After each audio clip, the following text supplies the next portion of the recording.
Est-ce qu'il vous est déjà arrivé d'hésiter, de choisir devant un programme de télévision pour la soirée, devant un plateau de fromage bien garni, ou alors un chariot de dessert, ou alors face à plusieurs invitations pour une même soirée? Certainement, oui. Tous les jours, nous faisons des choix. Tous les jours, la vie nous impose de choisir. Et en particulier quand on fait des choix qui fondent notre existence entière et qui sont comme une colonne vertébrale de notre vie. Et il nous arrive sans doute d'hésiter devant ces choix importants dans notre vie, tel un engagement, choisir une personne avec qui je vais vivre toute ma vie parce que je me sens aimé d'elle ou de lui, choisir de se consacrer au Seigneur dans la vie religieuse. Eh bien, dans l'évangile de ce dimanche, il nous est proposé de faire des choix. C'est un évangile assez déconcertant, même surprenant. Nous sommes loin des paraboles auxquelles Jésus nous a habitués, loin de belles scènes de vie de Jésus quand il guérit des malades, quand il nourrit les foules, quand il s'occupe des pauvres et des petits, des enfants. Nous sommes très loin aussi de ces moments où Jésus va seul à l'écart dans la montagne pour prier. Donc là, il nous donne une série de recommandations. C'est comme s'il mettait les points sur les i si nous voulons le suivre. Il nous donne des repères indispensables et incontournables. Et Jésus est sans détour. Il faut se positionner, il faut choisir dans notre vie.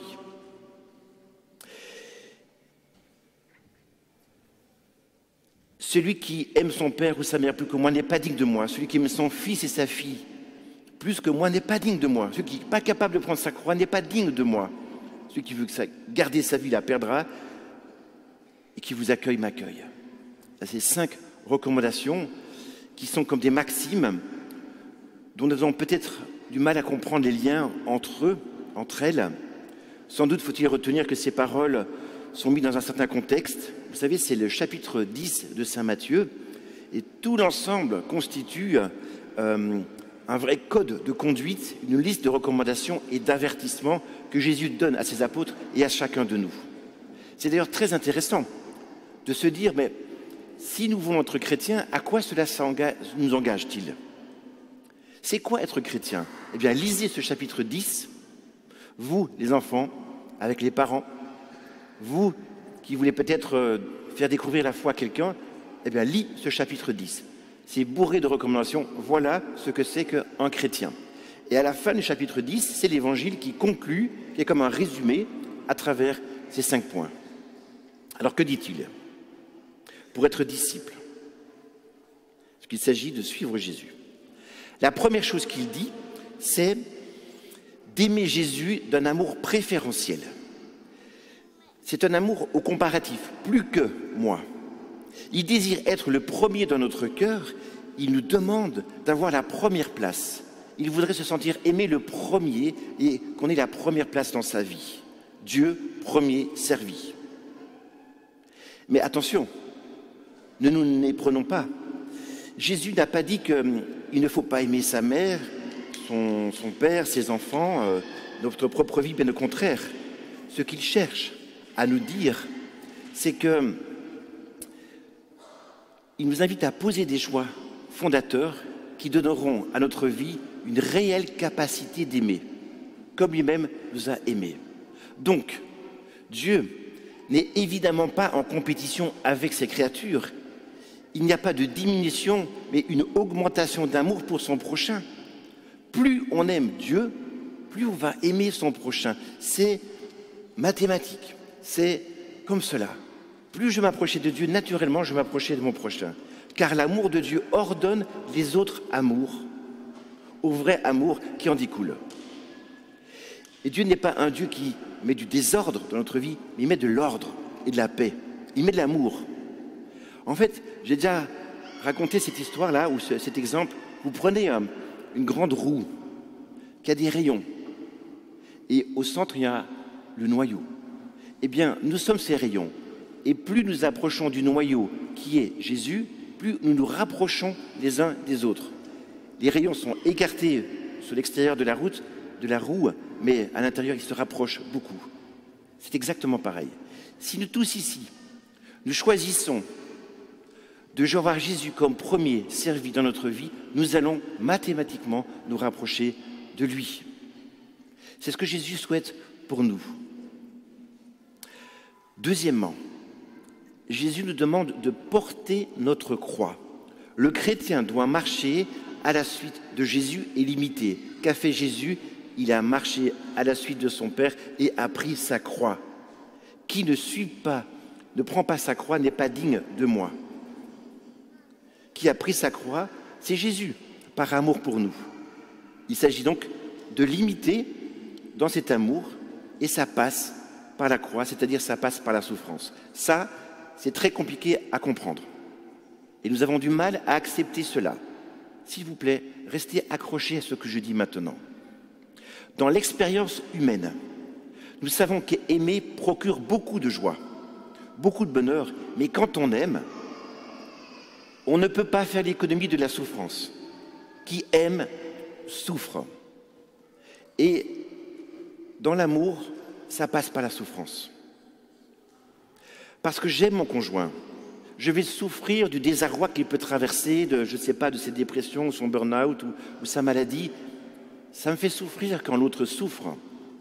Parce que j'aime mes enfants, je souffre du mal-être de mon enfant dans une relation amoureuse qui a été terminée. Je sens mon enfant, mon ado qui souffre. Je souffre avec lui. Si j'aime mes paroissiens, je souffre avec eux quand ils souffrent, quand ils pleurent, quand ils me racontent leur histoire difficile, les passages à vide qu'ils passent. Parce que j'aime l'Église, je souffre de la défaillance de certains prêtres. C'est normal. On ne peut pas aimer sans souffrir. Quand on aime, on souffre. C'est un aspect de notre condition mortelle. Si je ne souffre pas, je n'aime pas. Alors, je ne suis pas en train de vous dire qu'il faut souffrir, ce n'est pas ce que je suis en train de dire. Mais c'est vrai qu'il n'y a pas d'amour naturel sans l'expérience de la souffrance, et à plus forte raison, il n'y a pas d'amour surnaturel sans l'expérience de la souffrance. Sinon, on est dans l'illusion. L'amour parfait qui va bien, etc. Ce n'est pas juste. Ce n'est pas par hasard si la croix est devenue le signe distinctif du chrétien. Certes, c'est là que Jésus a le plus aimé, mais certes, c'est là aussi qu'il a souffert et nous sommes invités à souffrir. Malheureusement, nous refusons cette croix. Malheureusement, quand elle arrive, nous en voulons à Dieu. Et nous disons, Dieu, si vraiment tu existes, tu n'aurais jamais permis cela. À mon conjoint, à moi-même. Et donc, on rejette sur Dieu ce drame.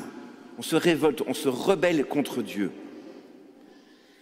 Et notre croix, nous sommes invités à la prendre, à l'accepter avec courage, à la soulever et non pas la remettre par terre tout de suite.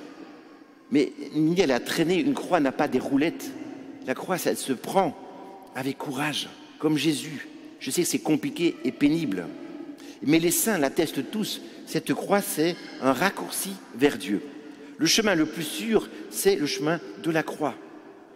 Et contempler la croix de Jésus nous aide aussi à contempler ce qu'il a souffert et peut-être à porter nos propres croix quand elles arrivent.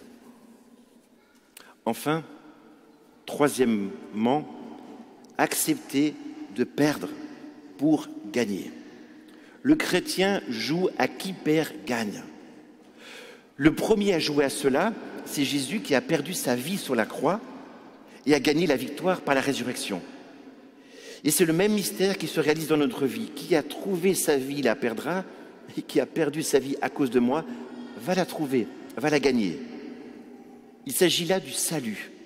Se perdre, se trouver.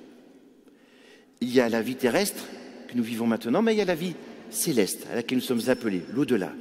Il y a les biens sensibles qui nous attirent, mais les biens spirituels auxquels nous sommes aussi appelés à vivre et à avoir. Nous devons choisir entre les deux. Qu'est-ce qui est premier dans ma vie? Ces biens sensibles, terrestres ou ces biens spirituels? Et comment je me positionne par rapport à chacun d'eux? Qu'est-ce qui fait la qualité d'une vie? Ce n'est certes pas ce que nous possédons, ni ce qu'on produit, ni notre notoriété, ni le pouvoir. Mais ce qui fait la qualité d'une vie et ce qui traverse une vie, c'est l'amour.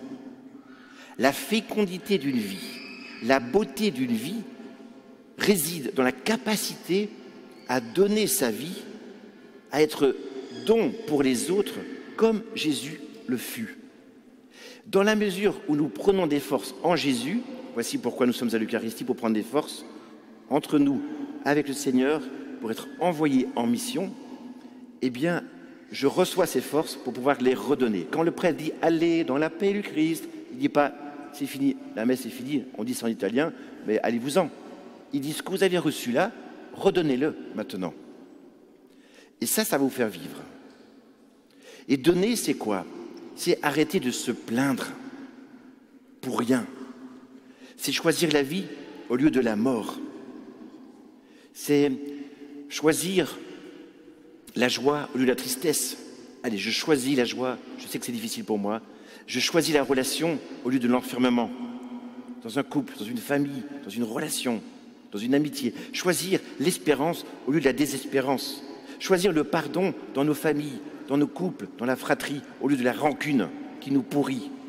Choisir la confiance au lieu de la méfiance. Allez, on recommence, je te choisis, j'ai confiance en toi. Choisir l'autre avant nous-mêmes, tu vas passer avant. Choisir, en définir, de mieux vivre, ça c'est mieux aimer. C'est ça porter sa croix, c'est ça faire passer l'autre avant nous. C'est accepter de perdre pour gagner. Parce que les autres grandissent quand moi, je me donne pour eux. Et ça, c'est crucifiant. Ces jours-ci et demain matin, nous allons travailler l'organigramme. On l'a travaillé avec une petite équipe et on continue à le travailler pour l'année prochaine. Je suis absolument sidéré de voir le nombre de serviteurs dans notre espace missionnaire. Et certains ne font pas de bruit. On les connaît à peine, mais ils sont présents, ils sont bien là. Chaque fois que l'un de vous met ses talents au service de cette paroisse, vous dites déjà votre capacité à vous donner vous-même et vous suivez Jésus. Ce que vous nous dites à travers le don de votre vie, c'est à la fois vous-même, c'est à la fois votre histoire, votre désir, votre volonté, et en même temps vous dites combien votre aventure est une aventure d'église, combien votre passion est cette passion pour l'église. Aujourd'hui, parce que vous avez revêtu cette tenue de serviteur durant toute cette année, vous êtes le visage du Christ parmi nos frères. Et je voudrais vraiment remercier tous ces serviteurs, tous ceux qui n'arrêtent pas de se donner pour notre espace missionnaire. Est-ce que simplement, on pourrait, je sais que certains n'aiment pas trop qu'on applaudisse dans une église, mais je voudrais rendre grâce pour tous ceux qui se donnent aux écrans, à la liturgie, dans un service, il y en a tellement, tellement. Seigneur, merci pour eux. Est-ce qu'on peut juste les applaudir ensemble ?